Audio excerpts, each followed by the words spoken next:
దొరసాని నిండు దీవెనల కోసమని కాళ్ళు ముక్త వాంఛనని వంగినావమ్మ మూడు పుస్తాలిస్తే నిన్ను వెత్తు పొంగినావమ్మా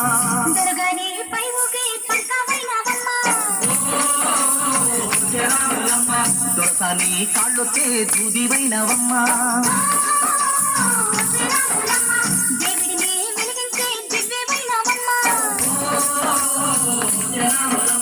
నలుగురికి తల్లోని నాల్కవైనవమ్మా